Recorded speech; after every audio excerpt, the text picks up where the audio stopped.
Today we have the Precision Chassis K7460 upper and K500351 lower ball joints that fit the Ram 2500 and 3500 from 2024 to 2014.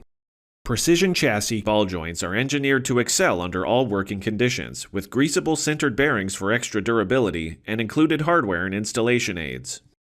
In preparation, be sure you have all the proper tools, most importantly, a ball joint press with the correct adapters and cups for the job, as well as a calibrated torque wrench, a ball joint and tie rod separator, and all the proper PPE to keep you safe. To begin, properly lift and support the vehicle. Remove the wheel. Remove the brake caliper and securely hang it so there is no tension on the hose.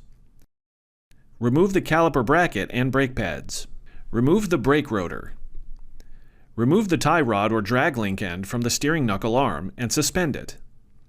If equipped, remove the hub nut from the axle shaft.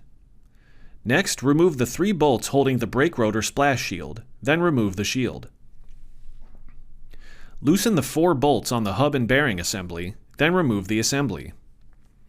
Then, remove the axle shaft from the axle housing. Loosen the upper ball joint nut. Remove the lower ball joint nut. Use a press tool to free the lower ball joint. Remove the upper ball joint nut, then remove the steering knuckle. Now select the proper cups and adapters for the upper ball joint. Assemble the ball joint press and remove the upper ball joint. Next, assemble the press tool for the lower ball joint and press it out. Use emery cloth and cleaning discs to remove rust and corrosion from the bores and surfaces of the axle housing.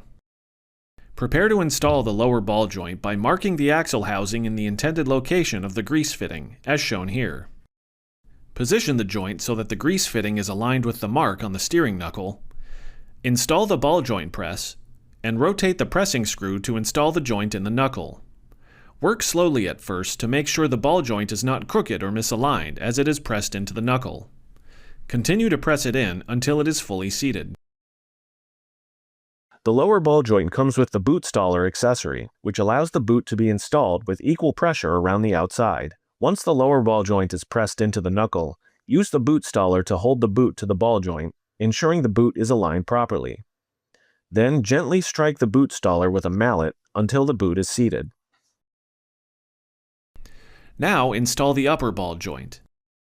Prepare the press tool with the proper adapters and install the upper ball joint. Then install the grease fitting on the upper ball joint. Before installing the steering knuckle, inspect it closely for any signs of damage or wear. Clean and inspect the ball joint tapered bores for out of roundness.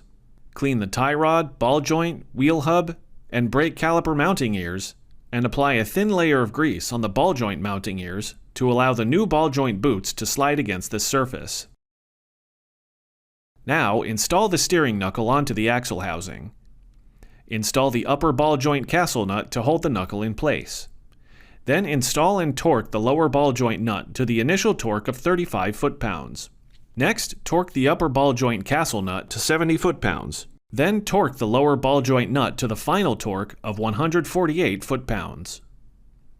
If necessary, additionally tighten the upper ball joint castle nut just until the next opening aligns with the cotter pin hole, and install the cotter pin. Make sure the axle housing sweeps freely through the full range of motion. Finally, complete reassembly of the vehicle in reverse of removal. Always follow the factory service manual for correct procedures and torque values.